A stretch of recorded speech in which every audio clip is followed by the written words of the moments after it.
আসসালামু আলাইকুম ওয়া রাহমাতুল্লাহি ওয়া বারাকাতু। আজকের এই ভিডিওটিতে একটি নতুন বিষয় নিয়ে আলোচনা করব।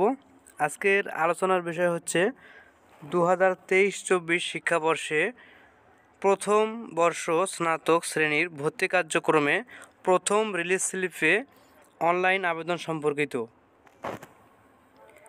শিক্ষার্থী বন্ধুরা, তোমরা বুঝতে পারছো যে আজকের এই ভিডিওটিতে আমরা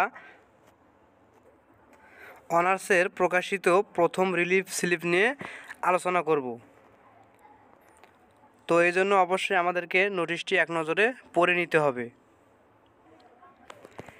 দেখো, জাতীয় বিশ্ববিদ্যালয়ে 2023-24 শিক্ষাবর্ষে প্রথম বর্ষ স্নাতক শ্রেণীর ভর্তি কার্যক্রমে প্রথম রিলিজ স্লিপে অনলাইন আবেদন 21 মে বিকাল 4টা থেকে শুরু হয়ে 6 জুন 2024 তারিখ রাত 12টা পর্যন্ত চলবে। অর্থাৎ আমরা বুঝতে পারলাম যে জাতীয় বিশ্ববিদ্যালয় থেকে প্রথম রিলিফ স্লিপের যে আবেদনের নিয়মটি শুরু হয়েছে, এই প্রথম রিলিফ স্লিপে আবেদনের মেয়াদ থাকবে 21 মে থেকে 6 জুন পর্যন্ত। 2023-24 শিক্ষাবর্ষে প্রথম বর্ষ স্নাতক শ্রেণীর ভর্তি কার্যক্রমে যে সকল আবেদনকারী ক মেধা তালিকায় স্থান পায়নি, অর্থাৎ যারা প্রথম রিলিফ স্লিপে আবেদন করতে পারবে তারা হলো ক প্রথম মেধা তালিকায় স্থান পায়নি, খ মেধা তালিকায় স্থান পেয়েও ভর্তি হয়নি। অর্থাৎ ক নাম্বারে আমরা পড়লাম যে যারা মেধা তালিকায় স্থান পায়নি এবং খ নাম্বারে মেধা তালিকায় স্থান পাওয়ার পরেও ভর্তি হয়নি, তারাও এই প্রথম রিলিফ স্লিপে আবেদন করতে পারবে।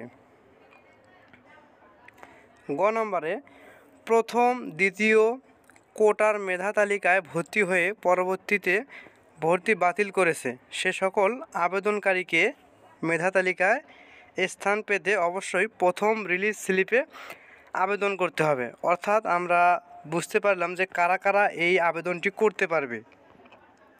এর পরবর্তীতে দেখো, কলেজ কর্তৃক যে সকল আবেদনকারীর প্রাথমিক আবেদন নিশ্চয়ন করা হয়নি সে সকল আবেদনকারী প্রথম রিলিফ স্লিপে আবেদন করতে পারবে না। অর্থাৎ তোমরা যারা অনার্সে আবেদন করার পরে প্রাথমিক পর্যায়ে কলেজের টেকনি, তারা কিন্তু এই রিলিফ স্লিপে আবেদন করতে পারবে না। উল্লেখ্য যে 2023-2024 শিক্ষাবর্ষে প্রথম বর্ষ স্নাতক শ্রেণীতে প্রথম দ্বিতীয় কোটার মেধা তালিকায় ভর্তিকৃত কোনো শিক্ষার্থী প্রথম রিলিফ স্লিপে আবেদন করতে ইচ্ছুক হলে তাকে অবশ্যই 3 জুন 2024 তারিখের মধ্যে পূর্ববর্তী ভর্তি বাতিল করতে হবে। অর্থাৎ এখনকার শিক্ষাবর্ষ হচ্ছে 2023-24। তো এই শিক্ষাবর্ষে তোমরা যারা ইতিমধ্যে যারা ভর্তি হয়ে গেছো, তোমরা যদি ভর্তি বাতিল করতে চাও, বাতিল করে পরবর্তীতে তোমরা এই রিলিফ স্লিপের মাধ্যমে আবেদন করতে পারবে। তোমরা যদি 3 জুনের মধ্যে ভর্তি বাতিল না করো তাহলে কিন্তু তোমরা প্রথম রিলিফ স্লিপে আবেদন করতে পারবে না। এ সংক্রান্ত বিস্তারিত তথ্য জাতীয় বিশ্ববিদ্যালয়ের ভর্তি বিষয়ক ওয়েবসাইট www.nu.ac.bd/admissions এর prospectus honours important notice option থেকে জানা যাবে। তো শিক্ষার্থী বন্ধুরা, এতক্ষণে আমরা যে বিষয়টি আলোচনা করলাম তার সারমর্ম হিসেবে বলা যায় যে অনার্সে যে রিলিফ স্লিপটি প্রকাশিত হয়েছে, এই রিলিফ স্লিপের যে প্রথম ধাপ যাকে বলা হয় প্রথম রিলিফ স্লিপ, এই রিলিফ স্লিপের আবেদনটি শুরু হবে 21 মে বিকাল 4টা থেকে এবং এই আবেদন করার সময়সীমা শেষ হয়ে যাবে জুন মাসের 6 তারিখ রাত 12টায়। এবং এখানে আবেদন করতে পারবে তারা হলো মেধা তালিকায় স্থান পায়নি এমন শিক্ষার্থীরা, দ্বিতীয়ত মেধা তালিকায় স্থান পেয়েও ভর্তি হয়নি এমন শিক্ষার্থীরা, এবং তৃতীয়ত যে শিক্ষার্থীরা প্রথম দ্বিতীয় এবং কোঠা মেধা তালিকায় ভর্তি হয়ে পরবর্তীতে ভর্তি বাতিল করেছে এমন শিক্ষার্থীরা। তাহলে আমরা 3 ক্যাটাগরির শিক্ষার্থীকে এখানে শনাক্ত করতে পারি। যারা এই প্রথম রিলিফ স্লিপে আবেদন করতে পারবে। এর পরবর্তীতে এই নোটিশে কী কী দেয়া আছে আমরা এই বিষয়গুলো একটু জেনে নেব, তাই ভিডিওটি শুরু থেকে শেষ পর্যন্ত দেখতেই থাকো। এই মুহূর্তে তোমরা দেখতে পাচ্ছ আমি একটি সবুজ রং দিয়ে একটি লাইনকে আন্ডারলাইন করেছি বা হাইলাইট করেছি। এখানে তোমরা দেখতে পাচ্ছ 2023-24 শিক্ষাবর্ষে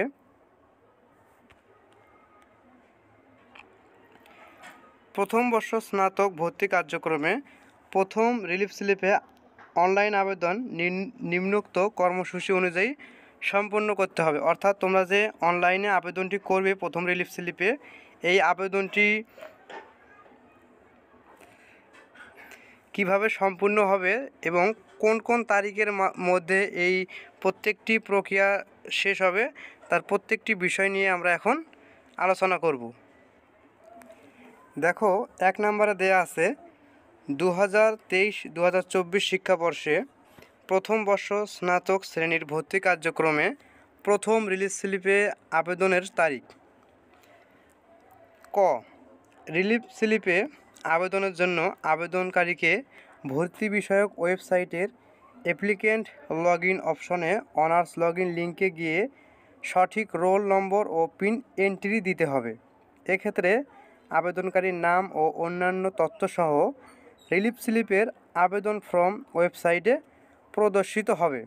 অর্থাৎ তোমরা যখন অনলাইনে গিয়ে আবেদন করবে তখন সেখানে তোমাদের সমস্ত তথ্যগুলো দিতে হবে। তো এই বিষয়টি তোমরা না বুঝলেও কোনো সমস্যা নেই, তোমরা যেখানে গিয়ে এই আবেদনটি করবে তোমাদের পরিচিত কোনো কম্পিউটারের দোকানে গিয়ে তোমরা আবেদনটি করতে পারবে, অথবা তোমরা যদি নিজেরা চাও তোমরা নিজেরাও এই অনার্সে ভর্তির আবেদন করতে পারবে, যার ভিডিও ইতিমধ্যে আমার চ্যানেলে দেয়া আছে। এর পরবর্তীতে দেখো, খ নম্বরে দেয়া আছে এ পর্যায়ে আবেদনকারী বিভাগ ও জেলা ভিত্তিক কলেজ সিলেকশন অপশনে গিয়ে যে কোনো কলেজ সিলেক্ট করলে ওই কলেজে তার ভর্তিযোগ্য বিষয়ে শূন্য আসনের তালিকা দেখতে পাবে। আবেদনকারীকে প্রতিটি কলেজের ক্ষেত্রে বিষয়ভিত্তিক শূন্য আসনের তালিকা থেকে তার ভর্তিযোগ্য বিষয়ের পছন্দক্রম নির্ধারণ করে এন্ট্রি দিতে হবে। অর্থাৎ তুমি যখন ভর্তির জন্য আবেদনটি করবে, কোন সাবজেক্টের কতটা আসন ফাঁকা আছে এই বিষয়টি তুমি ওই সাবজেক্টের পাশেই দেখতে পাবে, সে অনুযায়ী তুমি সাবজেক্টের লিস্টগুলো সাজিয়ে আবেদন করবে। এর পরবর্তীতে কি রয়েছে, এভাবে একজন আবেদনকারীকে পর্যায়ক্রমে তার পছন্দ অনুযায়ী 5টি কলেজে বিষয় পছন্দক্রম নির্ধারণ করে রিলিজ স্লিপের আবেদন ফর্ম পূরণ করতে হবে। গ নম্বরে রয়েছে আবেদনকারীকে রিলিফ স্লিপের আবেদন ফর্মটি ডাউনলোড করে অফসেট সাদা কাগজে প্রিন্ট বা পিডিএফ কপি সংগ্রহ করতে হবে। তবে এই ফর্মটি আবেদনকৃত কলেজসমূহে জমা দিতে হবে না এবং কোনো ফি প্রদান করতে হবে না। ঘ নম্বরে সংশ্লিষ্ট কলেজ কর্তৃক রিলিজ স্লিপের আবেদন অনলাইনে নিশ্চয়ন করতে হবে না। অর্থাৎ আমরা যে বিষয়টি বুঝলাম তা হলো যে তোমরা যে এই রিলিফ স্লিপে আবেদন করবে, এই আবেদনের জন্য তোমাদেরকে একটি টাকাও কাউকে দিতে হবে না, এবং সেই সাথে ঘ নম্বরে দেওয়া আছে যে সংশ্লিষ্ট কলেজ কর্তৃক রিলিফ স্লিপের আবেদন অনলাইনে নিশ্চয়ন করতে হবে না। অর্থাৎ তোমরা যে যে কলেজে আবেদন করবে সেই কলেজ কর্তৃক তোমাদেরকে এই নিশ্চয়নটা করতে হবে না। আশা করি তোমরা আজকের এই ভিডিওটি সম্পূর্ণ বুঝতে পেরেছো, এবং এই রিলিফ স্লিপ বিষয়ে যদি কোনো প্রশ্ন থেকে থাকে অবশ্যই এই ভিডিওর কমেন্ট লিঙ্কে কমেন্ট করে যাও, আমি অবশ্যই রিপ্লাই দিয়ে দেব। আজকের এই ভিডিওটিতে মূলত আমি অনার্সে ভর্তির জন্য যে প্রথম রিলিফ স্লিপ আবেদনটি প্রকাশিত হয়েছে এই বিষয়টি নিয়ে আজকে আমি A to Z আলোচনা করলাম। এরপরেও যদি কারো কোনো বিষয় বুঝতে সমস্যা হয়ে থাকে তো এই জন্য সমস্যা সমাধানের ক্ষেত্রে তোমরা অবশ্যই আমাকে এই ভিডিওটিতে কমেন্ট করে জানাতে পারো, এবং ভিডিওটি তোমাদের কাছে যদি উপকারী মনে হয় তাহলে অবশ্যই এই ভিডিওটিতে একটি লাইক, কমেন্ট এবং এই ভিডিওটি তোমার অন্যান্য বন্ধুদের মাঝে শেয়ার করে রাকিব একাডেমির সাথেই থেকো। দেখা হবে পরবর্তীতে নতুন কোনো আপডেট নিয়ে নতুন ভিডিওতে। সে পর্যন্ত সবাই ভালো থেকো, সুস্থ থেকো। আল্লাহ হাফেজ।